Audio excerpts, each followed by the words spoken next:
और कितना संभव है ये? क्योंकि अगर आप भारतीय टेस्ट टीम को देखते हैं, कहना बड़ा आसान है कि आप उस स्किल के ऊपर काम करें, लेकिन अगर आपने कभी जाना ही ना हो चाइना तो फिर आप मैंडरिन सीखोगे ही नहीं, क्योंकि आपने कभी जाना ही नहीं। आप अगर स्पेन नहीं जाते तो आपको स्पेनिश की आवश्यकता नहीं है। फॉर एग्जांपल, अगर आप खेलते ही सिर्फ मुट्ठी भर टेस्ट मैचेस हैं, और ये वही खिलाड़ी जो आईपीएल के सुपरस्टार्स हैं, केएल राहुल अभी 150 बनाया उन्होंने 50 गेंदों में, उसके साथ यशस्वी जायसवाल 450 रन का सीजन।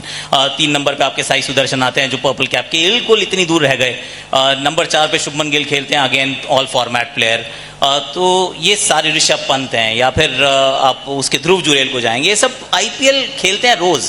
तो फिर उनसे कैसे आप ये उम्मीद करते हैं कि अब वो स्पिन बेहतर कर लें? क्योंकि फिलोसॉफिकली थियोरेटिकली बिल्कुल सही बात है, करना चाहिए, मेहनत करनी चाहिए, पर अब 6 महीने में अगर एक बार टेस्ट मैच होते हैं, अब टेस्ट मैच अफगानिस्तान वाला तो हम कह रहे हैं काउंट ही नहीं करना चाहिए, छोड़ देते हैं। तो इससे पिछला हमारा जो टेस्ट मैच हुआ था वो दिसंबर में हुआ था, अब अगला जो टेस्ट मैच है वो अगस्त में है। तो ये 8 महीने जो बीच में हैं, जिसमें मुझे बहुत सारी वाइट बॉल क्रिकेट खेलनी है, T20 का वर्ल्ड कप, पूरी आईपीएल, अभी इंग्लैंड जाएंगे, मेहनत अब करूं और कैसे करूं, क्यों करूं एक्चुअली? क्योंकि फिर श्रीलंका के 2 टेस्ट मैच के बाद फिर मुझे 6 महीने का ब्रेक मिल जाएगा। तो ये कितना आसान और कितना मुश्किल है एक्चुअली मॉडर्न डे क्रिकेटर के लिए।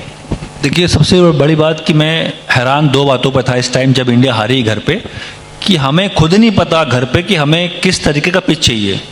पहला मैच था ईडन गार्डन कोलकाता में, हम ऑस्ट्रेलिया में थे, 3 दिन के बाद टेस्ट मैच घर पे था, वहाँ से फ़ोन कॉल आया कि भाई यहाँ पे टर्निंग पिच बनाओ, हम टर्निंग पिन को हरा देंगे। हम पहुँचे टर्निंग पे, हमसे 120 चेज नहीं हुए। ठीक है, ये तो पहला मैच टर्निंग पे हार गए। फिर हम पहुंचे कहाँ, गुवाहाटी। कहाँ मैच? गुवाहाटी मैच था। गुवाहाटी में हमने बोला नहीं यार, टर्निंग पे हम खेल नहीं पा रहे, हम अब थोड़ा सीमिंग पे खेलेंगे। सीमिंग पे हमें जॉनसन साहब मिल गए, जॉनसन ने हमें फंसा लिया। तो 2 बातें, एक तो बैटिंग पे काम करना है, और जो कभी इंडियन क्रिकेट के इतिहास में कभी नहीं हुआ कि हमें अपने घर पे हमारी ताकत क्या है उसका अंदाजा नहीं है। ये एक बड़ा बदलाव देखा मैंने कि पहले टर्निंग पे हारे, फिर आप सीमिंग पे हारे। इसका मतलब आपको खुद नहीं पता कि हमारी ताकत क्या है। पहली ये बात वो है, पहले वहां पे काम करना है कि हमें सीमिंग पे खेलना है, पाटे पे खेलना है या टर्निंग पे खेलना है। वहां पे एक रेक्टिफाई करना होगा। कोच हमारे गौतम गंभीर साहब हैं, और जो सेलेक्टर साथ घूमते हैं उन सबको, और बीसीसीआई को भी। दूसरी बात, बैटिंग में कैसे बदलाव करना है, उसका सिंपल सा फंडा है कि आपको डोमेस्टिक में जो आपने बोला ना 6 mm ग्रास, 4 mm ग्रास का जो नियम बनाया है उसको नॉर्मलाइज करना पड़ेगा। पहले हम लोग, आकाश, अगर हम पहुंचे वानखेड़े, बाउंसी पिच, उसका जो नेचुरल सॉइल है बाउंसी पिच है भाई। चेन्नई पहुंचे टर्निंग पिच। तो हम लोग डोमेस्टिक में अलग अलग शहर में जाके अलग अलग पिचेस पे खेल के बड़े हुए। तो हमने टर्निंग पिच पे भी खेला है, हमने ड्रॉ भी कराया है कि भाई बॉल यहां पड़ के ना यहां टर्न होके आ रही है, 4 फील्डर आगे खड़े हैं, ये शॉर्ट लेग, ये स्लिप पॉइंट। तो जो भी विवेश लक्ष्मण है, द्रविड़ है, सचिन है, वो इसीलिए महान बल्लेबाज बन पाए अगेंस्ट किसी भी गेंदबाजी के सामने, क्योंकि वो उनका जो अपब्रिंगिंग था ना, वो हर पिच पे खेल के बड़े हुए। अभी क्या हो रहा है कि हर जगह 6 mm की ग्रास। अरे भाई, बीसीसीआई के नियम में बदलाव करना होगा। जो आप बोल रहे हो कि कहाँ टाइम निकालेंगे, टाइम निकालेंगे, रणजी खेलने को तो बोल रहे हैं कि आप जाकर रणजी खेलो। अय्यर को हमने कॉन्ट्रैक्ट नहीं दिया, हमने ईशान किशन को कॉन्ट्रैक्ट नहीं दिया, बोला कि आप जाके डोमेस्टिक खेलो, अपने स्टेट के लिए मैचेस खेलो। बिल्कुल ठीक बात है, रणजी खेलना चाहिए, पर रणजी आप किस पिच पे खेल रहे हो? क्या हम वहां पे कुछ गेन कर पा रहे हैं उस पिच पे खेल के? मुझे ऐसा लगता है कि हमें we should go back to the same old routine, जहां पे चेन्नई टर्निंग, पंजाब काली मिट्टी की पिच, आप वेस्ट जाओ बाउंसी पिच, ऐसे करके बीसीसीआई को काम करना होगा कि जहां पे हर तरह के कंडीशन में हमारे युवा प्लेयर खेल के बड़े हों और परिपक्वता टर्निंग ट्रैक पे आ जाए और सीमिंग पे भी आ जाए। एक सवाल जो जहन में आता है कैफो, वो ये है कि अगेन थियोरेटिकली बिल्कुल सही बात है कि ये सारी चीज़ें होनी चाहिए, उसके अंदर आपको मौका भी मिलना चाहिए कि कितने आप फर्स्ट क्लास क्रिकेट के मैचेस खेल पाते हो अक्रॉस द इंटरनेशनल कैलेंडर। क्या ये भी सोचना चाहिए कि अब अगर टेस्ट क्रिकेट की क्योंकि बात करें, that's my last question for test cricket, कि भाई टीम ही अलग बना दो यार, क्योंकि बच्चों के पास टाइम नहीं है। लेट्स बी ऑनेस्ट, मतलब थोड़ी ऑनेस्टी भी है कि अब वो शुभमन गिल या फिर यशस्वी जायसवाल या फिर 3 नंबर पे साई सुदर्शन, क्योंकि वो इतनी क्रिकेट खेल रहा है, अगर वो भारतीय क्रिकेट के लिए लगातार वाइट बॉल क्रिकेट भी खेलता है, वनडे भी खेलता है, T20 भी खेलता है, टेस्ट भी खेलता है, तो सच्चाई की बात है। और ये सिर्फ 6 महीने होती है फर्स्ट क्लास क्रिकेट। अब वो 6 महीने में उसके पास मुश्किल से 3 मैच खेलने का अगर कोई विंडो मिले तो खेल ले। अभी तो भेजते हैं कि जाओ खेलो, उसके बाद भी वो 3 से ज्यादा नहीं खेल सकते क्योंकि टाइम ही नहीं है। तो अब ऐसे में एक्सपेक्ट करना कि भाई सडनली वो अपनी टेक्निक बदल लेगा, उन 3 मैच के अंदर इतना अच्छा हो जाएगा कि वो खिलाड़ी बदल जाएगा, फिर वो टेस्ट क्रिकेट बड़ी अच्छी खेलने लगेगा, ये थोड़ा सा शायद as a cricketer you will understand कि ये काम थोड़ा सा कठिन है। तो क्या अलग टीम बनाए कि टेस्ट क्रिकेट में आप खिलाड़ी अलग पिक करने शुरू करो जो रणजी ट्रॉफी में अच्छा करते हैं, आप वनडे की और T20 में टीम अलग पिक करो। Are we going there, do we need to go there अगर हमें एड्रेस करना है, या फिर ये जो ऑब्सेशन है कि हमारे पास एक बंदा है वो तीनों फॉर्मेट खेले, one size fits all, does it even work in modern day cricket? I think हमारा जो देश है ना, थोड़ा सा स्पेशली क्रिकेट की बात करें, वो थोड़ा ब्रांड ड्रिवन है। ब्रांड के पीछे हम थोड़ा सा उसको लुक आफ्टर भी करते हैं, भागते भी हैं, क्योंकि आफ्टर ऑल आईपीएल क्या है, आईपीएल प्लेटफॉर्म देता है, मंच देता है, पर बिजनेस भी है।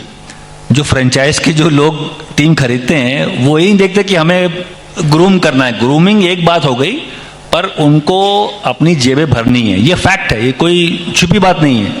तो मैं ऐसा देख रहा हूं कि ब्रांड का मतलब फिर वो जो विराट कोहली, रोहित शर्मा, शुभमन गिल बन रहे हैं ब्रांड फ्यूचर के, बुमराह हैं, तो मैं जो ब्रांड प्लेयर्स को देख रहा हूं वो प्लेयर को आप दरकिनार नहीं कर पाओगे, क्योंकि जब ये लोग खेलते हैं तो उत्साह बनता है, थोड़ा सा बज़ होती है, मीडिया फॉलो करता है, स्पॉन्सर आते हैं, पैसे आते हैं। बिना आजकल क्रिकेट हमारे ज़माने वाला नहीं रहा आकाश। हम लोग जब बच्चों में खेलते थे तो यार खेल का शौक था कि ग्राउंड पे टाइम बिताना यार, मतलब धूप में जाकर ना डाइव मारना, कैच लेना है, अपनी टीम को जिताना है। पैसे मिले ना मिले वो तो मतलब सेकेंडरी भी नहीं थी, वो जहन में नहीं था। वो खेलते खेलते हम अमीर बन गए, अलग बात है, वो तो हमारी माँ बाप की दुआएं हैं, हमारी मेहनत है और फैंस की दुआएं। पर मुझे लगता है कि उस टाइम का पैशन अलग था। आप जब रणजी खेलते थे तो आपको 100 मारना था, दिन भर बैटिंग 90 ओवर खेलना, आउट नहीं होना है। आपके जहन में यही था कि हमें ना आईपीएल टीम में पिक होना है, इंडिया खेलना है, फिर मैं शोहरत आएगी, इज्जत आएगी, फिर मैं ब्रांड बनूंगा। मतलब यार वो सब जहन में नहीं था, अब है वो, आप उसको डिनाई नहीं कर सकते। हम जिस एरा में रह रहे हैं वहां पे जो बच्चे बड़े हो रहे हैं, सोशल मीडिया का जमाना है बॉस, वो देख के बड़े अच्छा हो, ये करने से थोड़ा सा लोग ज्यादा इनको मजा आता, फॉलो करते हैं, इस तरह से बड़े हो रहे हैं। तो ब्रांड को आप दरकिनार नहीं कर पाओगे। इसलिए मेरा मानना है कि जो आपने बोला अलग टेस्ट टीम बननी चाहिए, वो मुश्किल काम है, क्योंकि आपको बड़े प्लेयर हर उसमें चाहिए। अब शुभमन गिल हर मैच में खेल रहे हैं ना, मैं तो हैरत कर रहा हूँ कि यार वो बंदा आईपीएल खेल के आया, 2 महीना वो अफगानिस्तान टेस्ट मैच भी खेल रहा है। मैं बोल रहा हूँ यार इतना तुमने 2 महीना धूप में जान दी है, गवाई है, फाइनल तक टीम को पहुंचाया, आराम कर लो भाई। नहीं वो करा, नहीं हम हर फॉर्मेट खेलेंगे। तो मैं ऐसा मानता हूं कि क्योंकि आवश्यकता भी है, बीसीसीआई को आवश्यकता है। विराट कोहली ने टेस्ट मैच छोड़ा है। विराट कोहली, अभी उनका एक बयान आया था जहां वो ये कह रहे हैं कि भाई मैंने इसलिए छोड़ा कि मुझे टीम में स्वागत नहीं, मुझे वेलकम नहीं फील हो रहा था। मुझे ये नहीं लगा कि, मुझे लगा था कि यार लोग चाह रहे हैं ना मैं ना रहूं, ऐसी फीलिंग आ रही थी। तो वो इसलिए छोड़ के गए। उनका मानना था कि टेस्ट मैच सबसे मुश्किल फॉर्मेट है और मैं एग्जाम्पल बनूंगा दुनिया के लिए कि मैं टेस्ट मैच में आपको ना 5 दिन वहां खड़ा होऊंगा। वो उनका कहना था कि टेस्ट मैच का प्लेयर बनना है मुझे। पर अब उनका बयान आया है कि मुझे ना मतलब टीम में ऐसा लग रहा है कि कह रहे हैं जाओ यार तुम जाओ, हम और लोग से मैनेज कर लेंगे। उनको ऐसी फीलिंग आई, इसलिए उन्होंने रिटायरमेंट लिया है। फॉर्म तो अलग बात है, फॉर्म के बाद फॉर्म तो बहुत लोग जूझते हैं, फॉर्म तो आता जाता रहता है, वो तो लाइफ का फंडा है कि भाई कभी खराब दिन कभी अच्छा दिन। पर उनका कहना था कि मुझे फॉर्म के साथ साथ लोगों ने ऐसा महसूस कराया कि भाई अब आपका टाइम आ गया है, आप टीम में आप वेलकम नहीं हो। तो मैं इस सब चीज़ों को मिलाकर देख रहा हूँ। पहले तो ब्रांड चाहिए होता है, उसके बाद विराट कोहली गए किस लिए, क्योंकि उनको थोड़ा सा एक स्वागत, जो एक फीलिंग घर का एट होम फीलिंग होती है वो नहीं हुआ। उन्होंने बोला ठीक यार मैं देश के लिए इतनी जान दी, मैंने इतने साल लगाए क्रिकेट पे, पसीना बहाया, पैशन, रन सब कुछ बना के दिया है, और मुझे ऐसा फील हो रहा है कि मुझे मतलब मेरी जरूरत नहीं है अभी, ऐसा उनको ऐसा फील हुआ। तो वो चले गए भाई, रिटायरमेंट ले लिया। लोग कह रहे हैं उनकी कॉल थी, पर ऐसे हालात पैदा हो गए कि उनको कॉल लेनी पड़ी।